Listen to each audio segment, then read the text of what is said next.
자, 우리가 하나님의 계획을 참 알기가 어렵습니다. 아무리 하나님의 백성들이 선교하고 또 열심히 하나님 나라 운동을 해도 세상은 별로 달라지는 것 같지가 않습니다.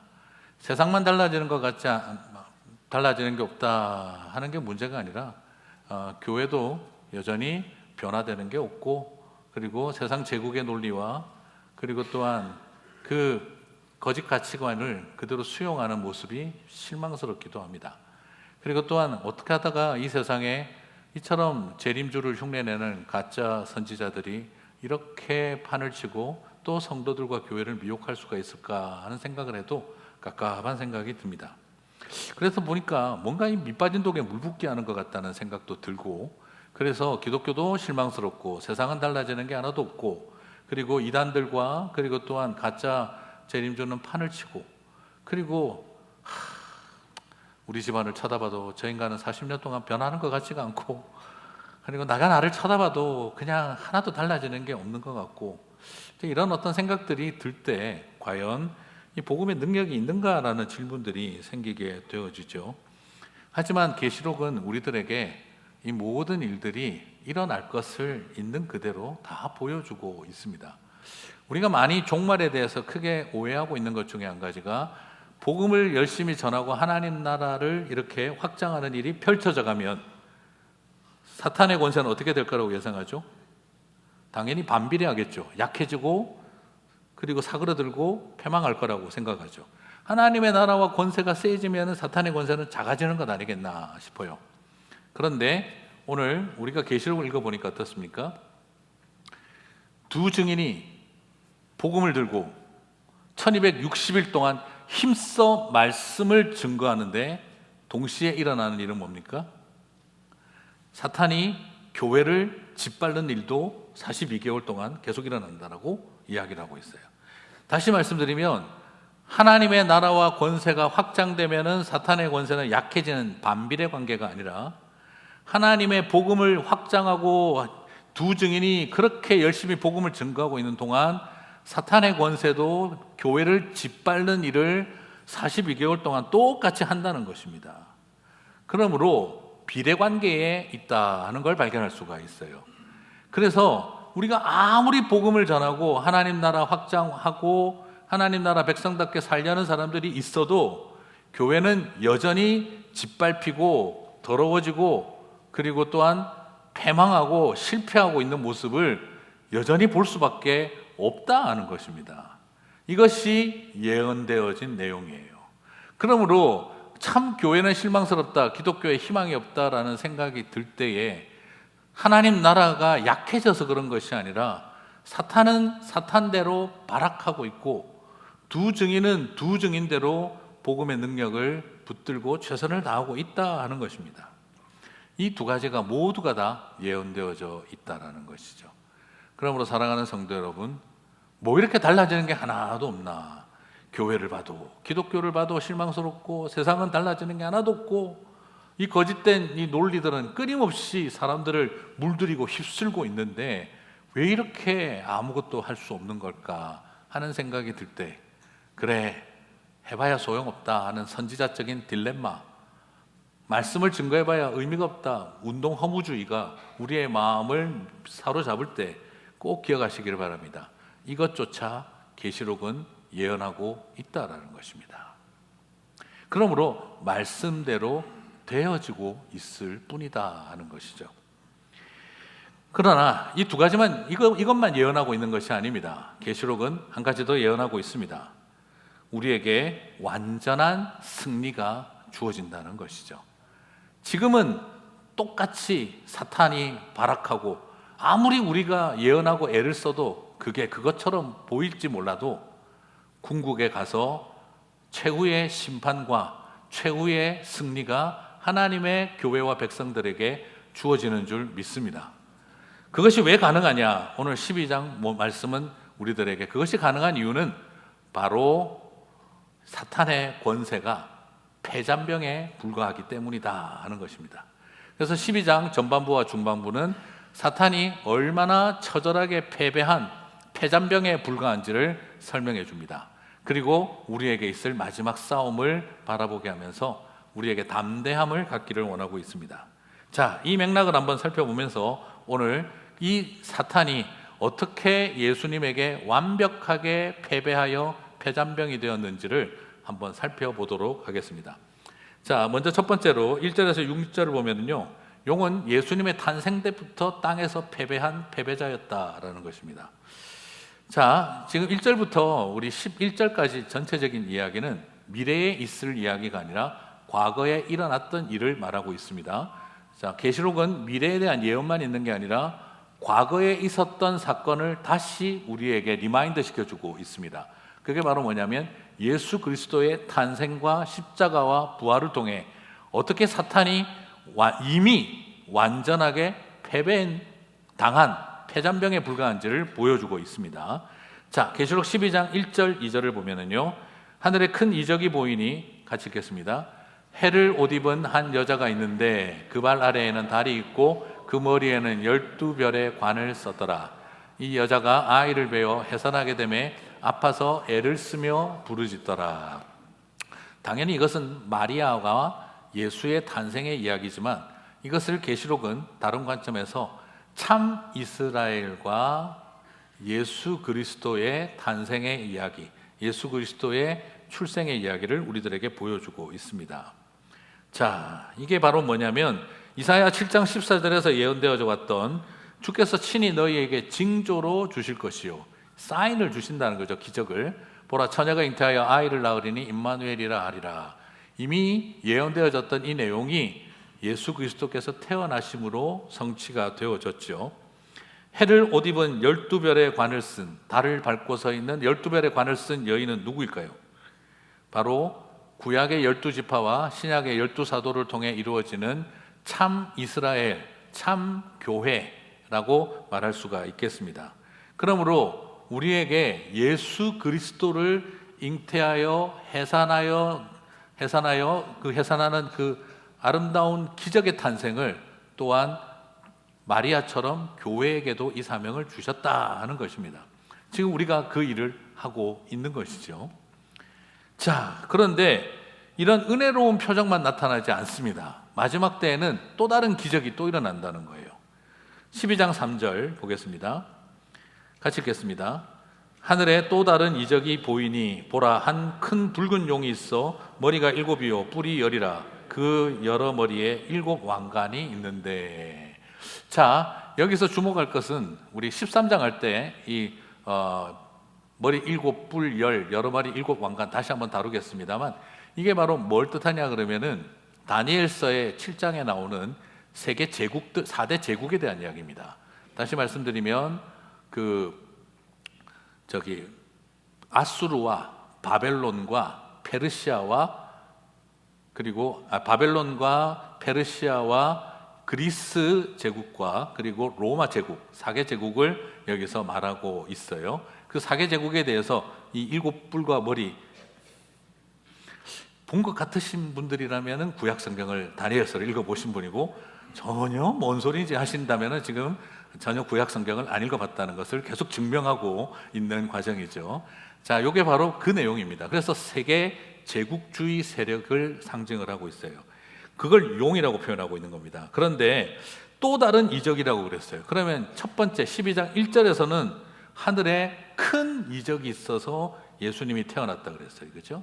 3절에서는 또 다른 기적이 있어 뱀과 용, 옛뱀인 용이 올라왔다. 이 제국의 권세가 살아났다라고 이야기가 되어 있어요. 자, 이게 결국 뭘 말하냐 그러면 제국의 권세, 이 황제라 불리우기를 원했던 이 제국의 권세, 이 큰 용, 옛뱀, 바로 우리가 알고 있는 바벨론과 그리고 페르시아와 그리스 연합 제국과 로마 제국까지 이어지는 그 제국의 역사들이 결국에는 바로 뭐라는 겁니까? 사탄이고 붉은 용인데 얘들이 예수님 흉내를 최대한 내고 있다 이 말입니다. 하늘에 큰 기적이 일어나자 또 다른 기적을 나타내는 거죠. 나도 예수님처럼 할 수 있다 하는 거죠. 그래서 쉽게 말하면 보라돌이가 대마왕 흉내를 내고 있는 겁니다. 그러면서 또 동시에 뭐라고 있는 겁니까? 예수님 흉내까지 내려고 드니 조금 별거 아닌 녀석이 허세를 부리고 있습니다. 거기다가 예수님 흉내까지 내려고 하니 늑대가 밀가루 칠하고 분필 횟가루 먹어서 목소리 변조하고 있다 이 말인 거죠. 예수님처럼 보이려고. 너무 적절한 비유 아닙니까? 자, 이게 바로 제국의 권세, 제국의 아이돌인가요? 자, 그 제국의 아이들의 본색입니다. 보라돌이가 대마왕처럼 굴고 늑대가 밀가루 칠하고 분필가루 먹어서 엄마 흉내 내는 거랑 똑같습니다. 아무것도 아닌 어둠의 권세가 대마왕처럼 허세를 부리고 어둠의 권세가 엄마처럼 굴고 있다 이 말인 거죠. 예수님처럼 굴고 있다는 거죠. 자, 그렇게 폼은 다 잡았는데 실상은 헛것들이죠. 그들이 뭘 하려고 하느냐? 계시록 12장 4절과 5절을 보면 하여튼 하나님 하시는 흉내는 다 냅니다. 그 꼬리가 하늘의 별 3분의 1을 끌어다가 하나님의 심판 때 별 3분의 1이 떨어진다는 얘기가 있었죠. 하나님 흉내 다 냅니다. 그리고 용이 해산하는 여자 앞에서 그가 해산하면 그 아이를 삼키고자 하더니 용이 예수 그리스도의 탄생을 해하려고 들었다는 것이죠. 그런데 어떻게 됐습니까? 다 아실 텐데 어떻게 됐습니까? 완전히 실패했죠. 네. 여자가 아들을 낳으니 이는 장차 철장으로 만국을 다스릴 남자라. 이것도 어렵게 생각하실 것 없이 철장으로 만국을 다스릴 남자라 시편에 나오는 표현입니다. 처음 보는 표현이다. 시편도 안 읽으셨다라는 뜻이 되겠습니다. 이게 다 시편에 나오는 표현인데 메시아에 대한 예언입니다. 그 아이를 하나님 앞과 보좌 앞으로 올려가더라 라고 되어 있습니다. 자, 그러면 지금 여기서 뱀은, 이 용은 예수 그리스도의 해산을 막으려고, 그 탄생을 막으려고 몸부림을 쳤습니다. 그러나 실패했습니다. 구약 성경에서도 그랬고 신약 성경에서도 그랬습니다. 출애굽 때는 모세와 같은 지도자가 일어나는 것을 막기 위해서 그 이집트라고 하는 제국의 파라오가 그 뱀이 무슨 일을 시켰습니까? 나일강에 모든 남자아이들을 던져 죽이라고 했습니다. 이 엄청난 유아 살해를 진행하고도 그들은 모세의 출생을 막지 못했습니다. 똑같이 복음서에서도 모세와 같은 또 다른 위대한 선지자가 일어날 것을 예언되어졌고, 그래서 예수님이 태어나려고 할 때 유대 제국의 왕 헤롯은 역시 이스라엘 군대를 명하여 유아 살해를 획책하고 메시아의 탄생을 막으려고 했습니다. 여러분, 여기서 발견하는 제국의 본성이 무엇입니까? 자신들의 권력을 위해서라면 어린아이들도 그냥 죽일 수 있는 존재라는 겁니다. 이것이 꼭 이집트 제국이어야만 그렇다가 아닙니다. 하나님을 섬긴다는 사람, 스스로 성전을 지어 하나님 앞에 바쳤다는 헤롯도 자기 권세를 지키기 위해서면 이스라엘 군대를 동원해서 유아 살해를 획책할 수 있는 뱀의 길을 걸어간다는 걸 보여주고 있습니다. 구약에서 일어난 파라오의 이야기는 제국의 역사가 원래 그렇다는 것을 보여준 것이고, 그리고 복음서에서 일어난 이 사건은 성전을 세워 하나님 앞에 바친 손으로 메시아의 탄생을 죽이기 위해 유아 살해를 획책할 수 있는 것도 하나님의 백성들도 제국과 뱀의 길을 걸어갈 수 있다는 것을 보여준 것이죠. 그러므로 마지막 때가 되어지면 어떤 일이 우리에게 일어나겠습니까? 당연히 제국의 권세는 교회를 회파하려고 할 것이고, 그리고 또한 제국의 누룩에 물든 그리스도인들과 지도자들과 영적인 지도자들이 성도들을 역시 교회를 짓밟는 길을 걸어가게 될 것이다라는 걸 동시에 보여주고 있는 것이죠. 그냥 저의 견해가 아니라 이것이 계시록에서 보여주고 있는 명확한 방향성입니다. 그처럼 엄청난 유아 살해를 했음에도 불구하고 옛뱀인 용은 어떻게 했습니까? 예수 그리스도의 탄생을 막지 못했습니다. 실패했습니다.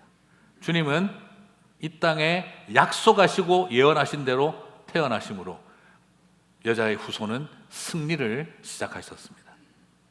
자, 여러분, 예수님만 못 건드린 게 아니고요, 두 증인의 역사도 못 건드립니다. 계시록 12장 6절은 그 여자가 광야로 도망하며 거기서 1260일 동안 그를 양육하기 위해 하나님께 예비하신 곳에 있더라.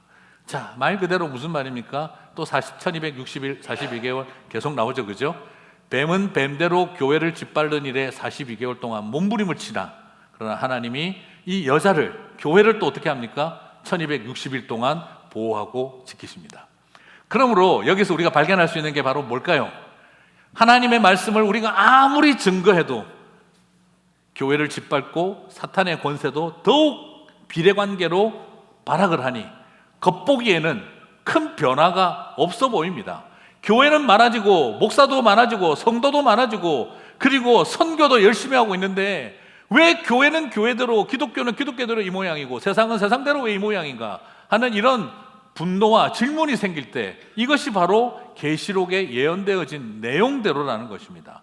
그러므로 두 증인의 길을 걸어가고 참 이스라엘, 참 교회의 길을 포기하지 않고 이 두 증인의 사명을 붙들면서 이런 딜레마와 허무주의로부터 승리하게 되는 저와 여러분이 되시기를 주님의 이름으로 축복합니다. 그러면 두 번째 어떤 또 이들의 패잔병이 되어질까요? 예수님의 부활과 승리로 인해서 하늘에서 땅으로 쫓겨나는 패배자가 됩니다. 자, 계시록 12장 7절 9절을 봅니다.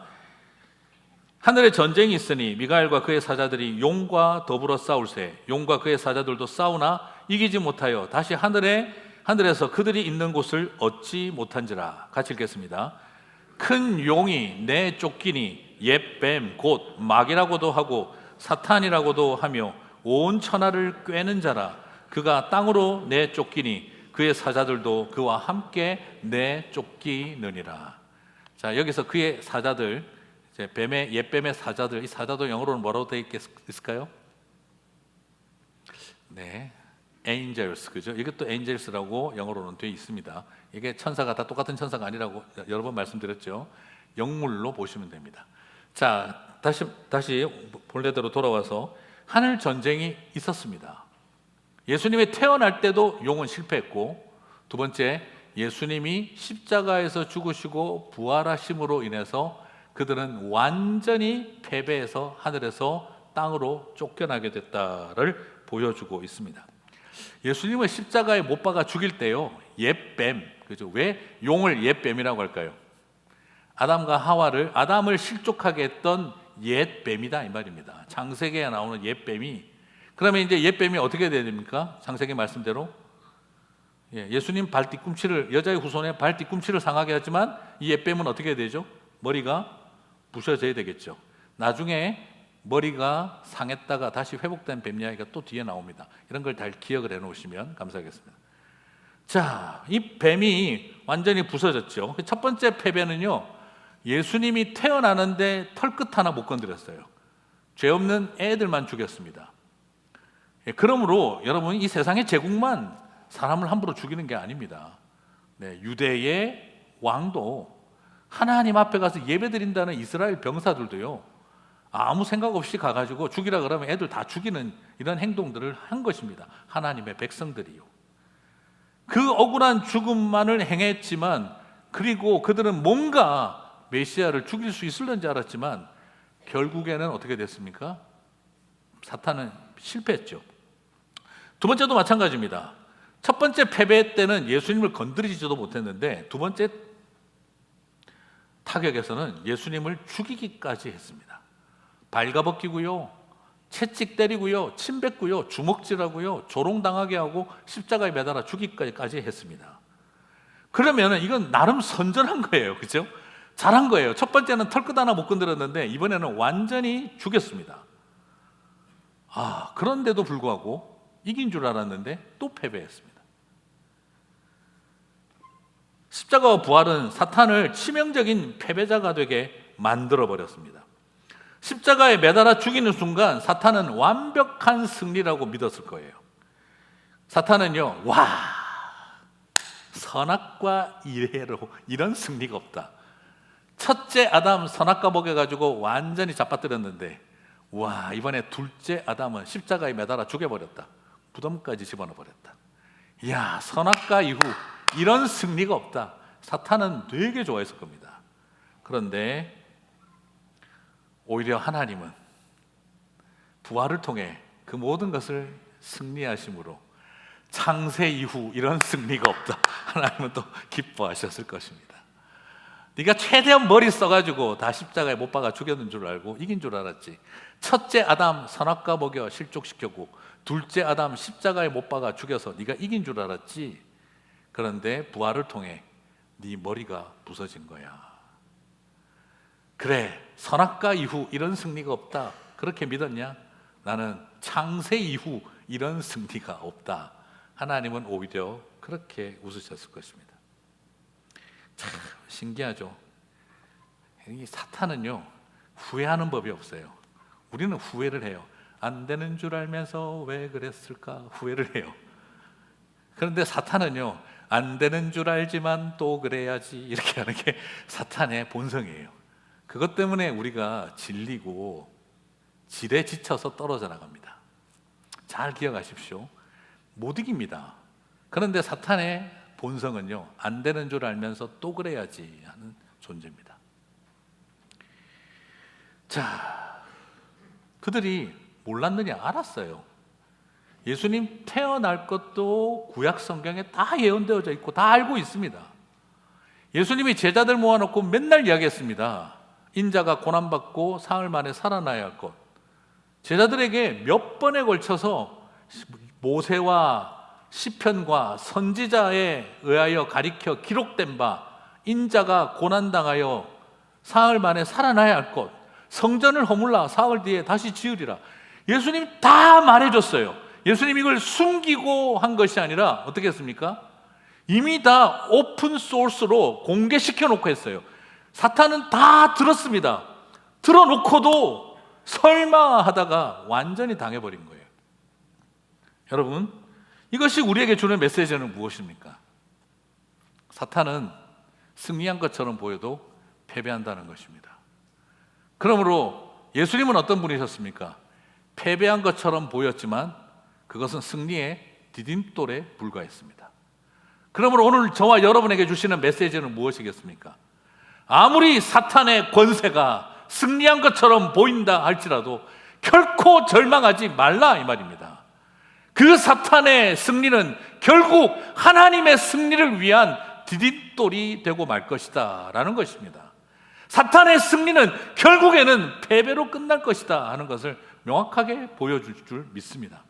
그러므로 사랑하는 성도 여러분, 오늘날 가정에서 우리의 가정에서 사탄이 승리하고 있구나 하는 생각이 수없이 밀려올 때 꼭 기억하시기를 바랍니다.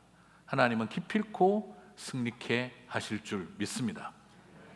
예수 그리스도께서 십자가에서 죽을 때 선악과 이후로 이런 승리가 없다라고 사탄은 노래했겠지만 오히려 그것은 창세 이후 이런 승리가 없다는 하나님의 영광이 되고 말았던 것처럼 오늘 이 시대에 사탄이 어둠의 권세가 뱀이 교회를 짓밟고 그리고 세상 제국을 움직이고 모든 것이 심지어 거기에 하나님의 사람들조차 물들고 휩쓸려 똑같이 파라오와 제국이 하는 짓을 성전을 짓던 손으로 그 유아 사례를 획책하는 일이 일어난다 할지라도 여러분 기필코 주님은 승리케 하실 줄 믿습니다. 사랑하는 성도 여러분, 이것이 저와 여러분에게 주시는 위로와 소망인 줄 믿습니다. 자, 그러면 이제 후반부로 넘어와서 폐잔병들의 마지막 발악을 살펴봅니다. 자, 이제 이들이 폐잔병이라는 걸 알겠죠. 오늘 이야기하려고 지금까지 제가 떡밥을 회수해 왔습니다. 네, 폐잔병들이다 이 말이에요. 아무리 지금 12절, 17절만 보면은요, 어우 무서워라. 우리가 어떻게 싸울 수 있을까? 겁이 나요. 그러나 앞에 이야기를 다 보고 보면은 에이, 폐잔병 연합이었구나 하는 걸 알 수가 있는 것이죠. 예수 그리스도께서 승리한 것처럼 우리도 승리한다를 보여주기 위해서 이 모든 과정을 해왔다는 걸 보게 됩니다. 자, 그러나 여러분 만만치는 않습니다. 계시록 12장 12절 13절 쉽게 봐서는 안 되죠. 같이 읽겠습니다. 그러나 땅과 바다는 화 있을진저 이는 마귀가 자기의 때가 얼마 남지 않은 줄을 알므로 크게 분내어 너희에게 내려갔습니다 하더라. 용이 자기가 땅으로 내쫓긴 것을 보고 남자를 낳은 여자를 박해하는지라. 자, 이제 어떻습니까? 뱀이 폐잔병이긴 한데 독이 오를 대로 오르고 약이 오를 대로 올라서 우리에게 내려왔다는 거예요. 땅에 쫓겨났다는 거예요. 그러니까 폐잔병들이지만 어떻습니까? 발악을 하면 쉽지 않다 이 말이죠. 그리고 누구를 타겟으로 하는 겁니까? 바로 예수 그리스도를 품은 교회를, 참 이스라엘을 향한 공격, 참 교회를 향한 공격을 멈추지 않는다라는 걸 보여주고 있어요. 그래서 우리는요, 이 사탄의 실제를 과소평가해서는 안 됩니다. 만만치 않은 공격을 발악을 합니다. 여러분, 아무것도 아니라 그래도요, 눈에 불을 켜고 발악하면은요, 쥐도 무섭습니다. 햄스터도 장난이 아닙니다. 도골은 고양이는 건드리지도 못합니다. 이게 그 사탄의 이 현재 우리가 부딪히는 현장의 이야기인 것이죠. 자, 사탄의 특징 뭐라고 말씀드렸습니까? 안 되는 줄을 알면서 또 그래야지. 이게 사탄의 영원한 주제가입니다. 우리는 안 되는 줄 알면서 왜 그랬을까 후회라도 하는데, 얘는 안 되는 줄 알지만 또 그래야지가 본질입니다. 그리고 보라돌이가 대마왕 흉내내는 일에 익숙합니다. 갯다나 거기다가 하얀 밀가루 바르고 분필가루 먹어서 엄마 흉내, 하나님 흉내까지 냅니다. 그래서 사탄이 어려운 겁니다. 자, 이걸 정확하게 이해하시면 계시록은 어렵지 않습니다. 자, 그러면 이 사탄이 어떻게 교회를 공격할까요? 자, 여자를 박해한다 그러는데 어떻게 박해할까요?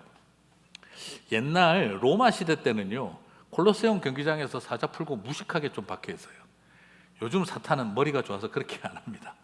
아주 사악한 방법으로 박해를 합니다. 계시록 12장 15절을 봅니다. 같이 읽겠습니다. 여자의 뒤에서 뱀이 그 입으로 물을 강같이 토하여 여자를 물에 떠내려가게 하려 하되. 이게 아주 사악한 모략을 뒤에서 하고 있습니다. 정면으로 하지 않고 뒤에서 모략을 하고 있어요. 자, 뒤에서 은밀하게 뒤통수를 치고 있다는 말입니다. 뒤에서 하고 있다 이 말은 뒤통수 치고 있다는 이야기예요. 생각지도 못한 방법으로 뒤통수를 전문용어로 깐다고 하죠. 그렇죠? 그렇게 하고 있다는 겁니다. 그럼 어떻게 하느냐? 자, 이게 이제 어려운 것인데, 여기서 두 가지를 우리가 봐야 되는데, 물을 강같이 토하여 여자를 물에 떠내려가게 하며 홍수가 났다는 거예요. 그렇죠? 여러분 기억하시겠습니까? 성경에 홍수 사건이 있죠. 언제입니까? 노아의 방주 때입니다. 오늘 이 이야기는요, 정확하게 사탄이 하나님이 하신 심판을 교회에게 패러디하고 있는 겁니다. 하나님이 세상 권세와 제국의 권세를 향해 심판을 벌리고 노아의 방주에 교회를 지켰던 것처럼, 지금은 거꾸로 사탄이 하나님 흉내를 내어 물 심판으로 참 교회를 홍수에 휩쓸려 가게 하고, 뱀을 따르는 무리들이 마치 노아의 방주인 것처럼 착각하도록 만드는 이 사악한 방법으로 뒤통수를 치고 있다는 겁니다. 느낌이 지금 잘 안 오십니까? 이게 바로 신천지와 같은 그런 증거 장막이 마치 참 교회고 구원받은 방주인 것처럼 굴고, 그리고 그들이 말과 사람들로 교회를 홍수에 휩쓸려가게 만드는 것과 같은 방법이다 이 말입니다. 그러나 하나님은 분명히 노아의 방주 언약 때 약속하셨죠. 다시는 사람을 물로 멸하지 아니하리라. 그렇다고 한다면 이 심판은 하나님이 하신 것이 아니라는 뜻입니다. 뱀이 누구 흉내를 내고 있는 겁니까? 자기가 당했던 하나님의 노아의 홍수 심판을 패러디해서 교회를 쓸어버리는 거죠. 이것에 대한 깨달음과 이 계시록을 이해하지 못한 사람들이 보면 참 교회가 하나님에게 심판받고 있는 것처럼 보이는 겁니다. 실상은 뱀이 참 교회에게 홍수를 베풀어 심판받는 것처럼 보이고 만드는 조작이고 연출인데, 그러나 수많은 사람들은 그걸 바라보고 저 뱀이야말로 참 메시아고 하나님인가 보다, 참 교회고 바른 교회인 줄 알았더니 쟤들이야말로 하나님에게 심판받는구나, 저런 뱀을 따르는 사람들이 노아의 방주구나 라고 사람들을 미혹하게 만드는 일들을 이 뱀이 한다는 것입니다. 사랑하는 성도 여러분, 이것이 뱀의 방법입니다. 교회를 핍박하는 방법입니다.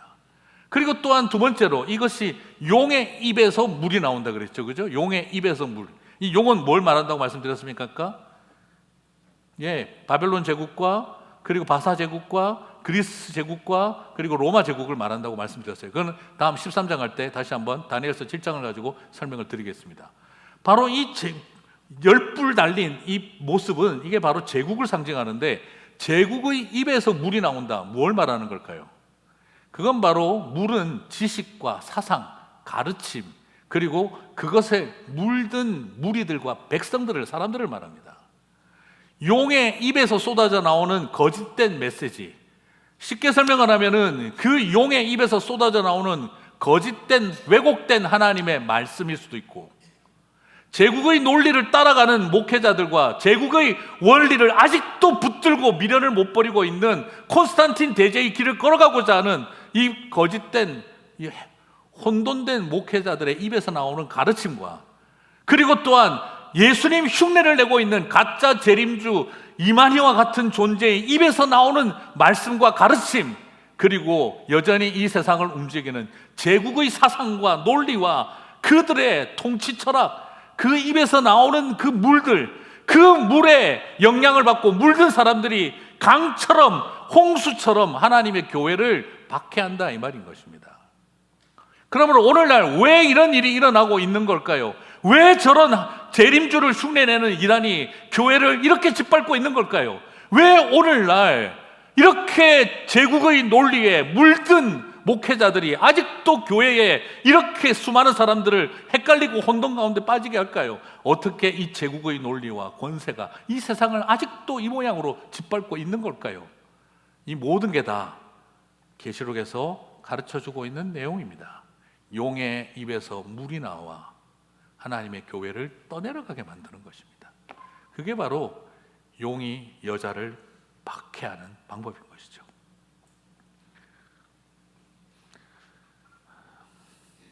사랑하는 성도 여러분, 계시록을 보면 왜 지금 우리가 이렇게 답답한 시대를 살아가고 있는가를 명확하게 보여주고 있습니다.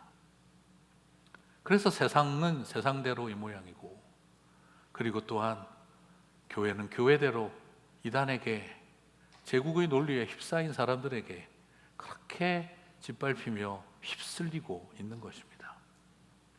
그래서 저는 가장 절망스러운데 가장 소망이 넘칩니다. 왜냐하면 주님은 이 일이 일어날 것을 다 예언하셨기 때문입니다. 그래서 여러분, 실망하고 좌절하기에 너무 빠릅니다. 이것은 예언대로 다 되어진 내용입니다. 그러므로 희망이 없다, 소망이 없다, 그렇게 우리가 좌절하기 전에 세상은 말씀대로 되어가고 있는 거구나. 그래서 참 이스라엘, 참 교회 두 증인의 길을 걸어가는 저와 여러분이 되시기를 주님의 이름으로 축복합니다. 말씀을 이제 마무리하겠습니다. 자, 그러면 오늘 제가 다 마무리하면 안 되는군요. 네, 빠뜨렸습니다. 그러면은 하나님의 백성들은 어떻게 되냐? 우리 오늘 보는 것처럼 계시록 12장 16절은 땅이 여자를 도와 그 입을 벌려 용의 입에서 토한 강물을 삼키니, 땅이 하늘을 대신해서 그 강물들을 삼킨다고 했습니다. 이것도 결국에는 민수기를 인용한 부분입니다. 여러분, 계속 계시록을 들으면서 느끼시죠? 와, 구약을 모르고서는 계시록을 이해하기가 참 어렵겠구나 하는 생각이 들죠. 민수기 16장 32절 33절입니다. 땅이 그 입을 열어 그들과 그들의 집과 고라에게 속한 모든 사람과 그들의 재물을 삼키매, 그들과 그의 모든 재물이 산채로 수월에 빠지며 땅이 그 위에 덮이니 그들이 회중 가운데서 망하니라. 땅이 그 입을 열어 삼켰다. 고라를. 자, 모세와 같은 또 다른 선지자인 예수님의 시대를 열었던 모세를 향해 끊임없이 대적했던 고라와 그의 추종자들과 고라의 논리와 고라의 통치의 욕망, 그 고라가 하고 싶었던 나도 모세처럼 너네들의 지도자가 되고 싶다 했던 바로 그의 통치의 논리와 사상과 말, 그리고 그것을 따르던 사람들을 땅이 삼켰다 그랬죠. 그것과 똑같은 표현이 계시록 12장 16절에 나온 것입니다. 땅이 여자를 도와 그 입을 벌려 용의 입에서 토한 강물을 삼키니, 바로 용의 입에서 나온 말과 사상과 가르침과 그를 따르는 추종자들을 다 삼켰다는 것입니다. 이것이 우리에게 주는 위로가 무엇입니까? 기필코 승리하리라.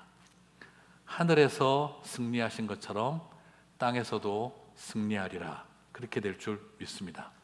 그리고 또한 뜻이 하늘에서 이룬 것 같이 땅에서도 이루어질 것을 믿음으로 바라보기를 주님의 이름으로 축복합니다. 우리 김도영 목사님 좀 불러주시겠습니까? 이제 마무리 지을 때가 되었습니다. 사랑하는 성도 여러분, 계시록 12장 3절을 보시면 사탄은 여전히 제국입니다. 머리가 7이요 뿔이 10이라 그 머리에 7 안간이 있으니, 다음 13장 할 때 다시 살펴보겠습니다만, 자, 이 거대한 제국의 역습, 바벨론 제국, 그리고 곰은 바사 제국을 뜻하고, 머리 넷을 가진 표범은 헬라 제국을 뜻하고, 10뿔을 가진 짐승은 로마 제국을 뜻하는데, 자, 이 머리 넷을 가진 이 모든 것들이 수를 다 합치면 머리가 7개고 뿔은 10개입니다.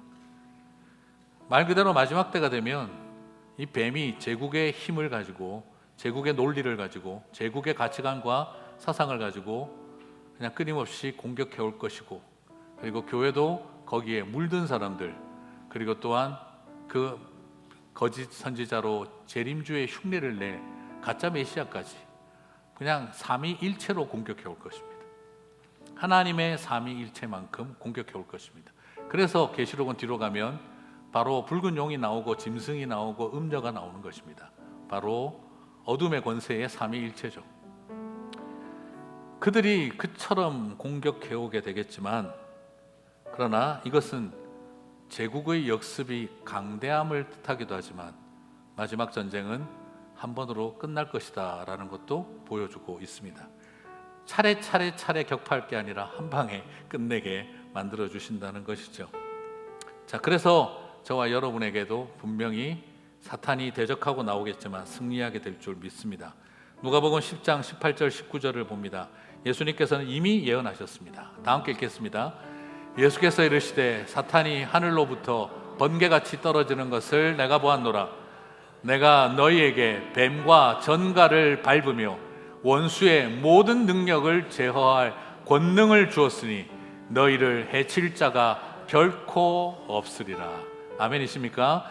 우리는 사탄이 하늘에서 떨어진 것만 쳐다보고 있으면 안 됩니다. 무엇을 동시에 보셔야 됩니까?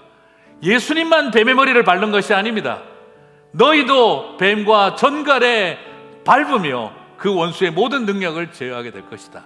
사랑하는 성도 여러분, 실패하고 좌절하고 죽임당하고 사탄의 권세의 발악이 여전히 우리를 두렵게 하고, 아무리 봐도 이 가정에서 40년이 지나고 50년이 지나도 이 기다림이 이루어질까? 이 시대를 살아가며 내가 바라보며 기도하고 소망하는 일들이 결국에는 패배하고 죽음으로 끝나지 않을까? 아니요, 죽음조차도 부활을 통해 우리에게 승리를 허락하여 주실 줄 믿습니다. 그날을 바라보고 믿음으로 나아가서 오늘을 견디고 버텨내는 저와 여러분 되시기를 주님의 이름으로 축복합니다. 다 함께 자리에서 일어나셔서 찬양하고 마치겠습니다.